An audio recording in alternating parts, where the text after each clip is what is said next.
하나님께서 이집트에 10가지의 재앙을 내리셨는데요. 이 재앙에는 두 가지 의미가 있습니다.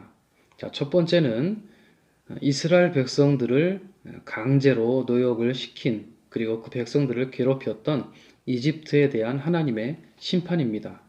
출애굽기 6장 6절 말씀을 보시면 나의 팔을 펴서 큰 심판을 내리면서 너희를 구하여 내겠다. 큰 심판을 내리면서라고 말씀을 하시죠. 두 번째 의미는 이스라엘 백성들을 이집트에서 해방시킨 것은 바로 하나님이라는 것. 하나님께서 큰 기적을 행하시면서 그들을 이집트에서 해방시키셨다는 것을 이스라엘 백성들로 하여금 알게 하고자 하는 것이었습니다. 출애굽기 6장 7절 말씀을 보시면 내가 주 곧 너희를 이집트 사람의 강제 노동에서 이끌어낸 너희의 하나님임을 알게 될 것이다 라고 말씀을 하셨습니다. 이집트에 9가지 재앙이 내렸고 이제 마지막 한 가지 재앙만 남은 상황에서 하나님께서 모세에게 말씀을 하시는데요.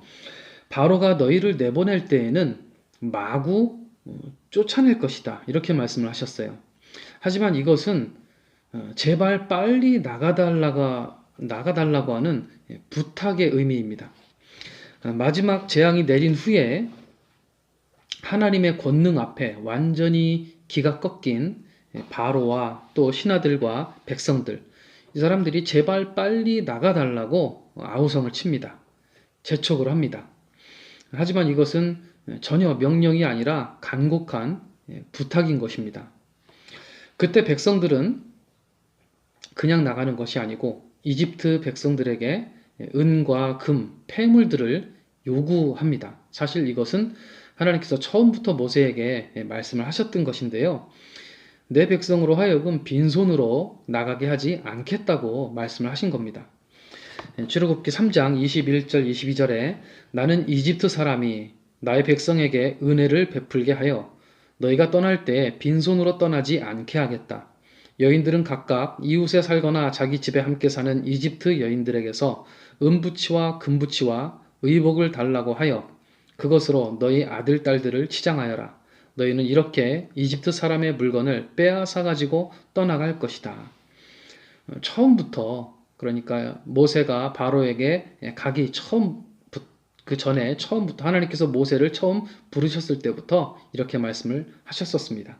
그리고 11장 3절에 와서 하나님께서 이집트 사람들로 하여금 이스라엘 백성에게 호감을 갖게 하셨다고 합니다.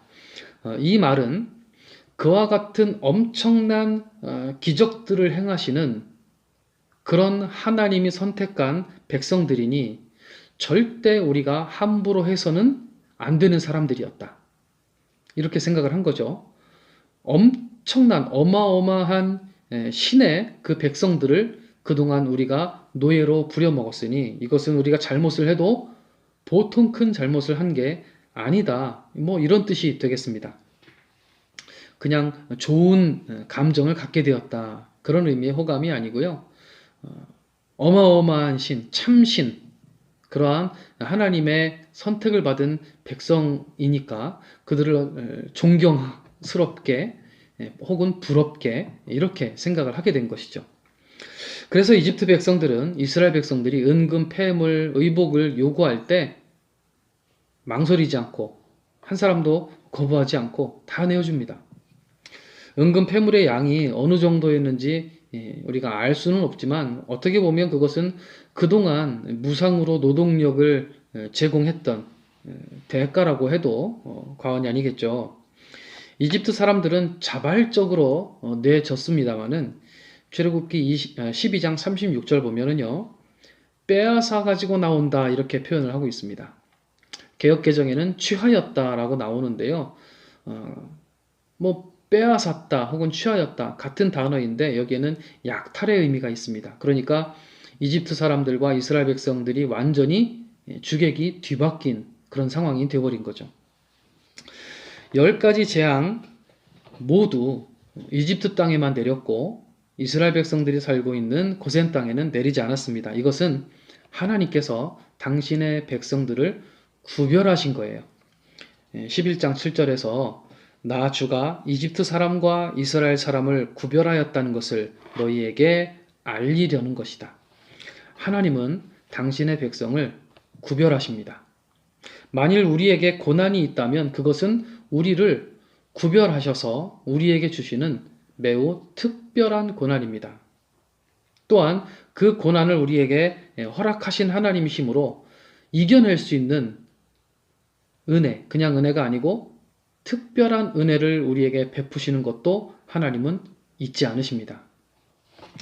출애굽을 하는 이스라엘 백성들에게 하나님께서 그렇게 구별하여서 역사하신 것처럼 이 시대를 살고 있는 하나님의 백성들도 하나님은 구별하시고 지키시고 인도하십니다. 하나님은 결코 당신의 백성을 잊어버리지도 않으시고 잃어버리지도 않는 하나님이심을 믿고 신실한 하나님을 의지하고 오늘도 승리하시기를 주의 이름으로 부탁드립니다.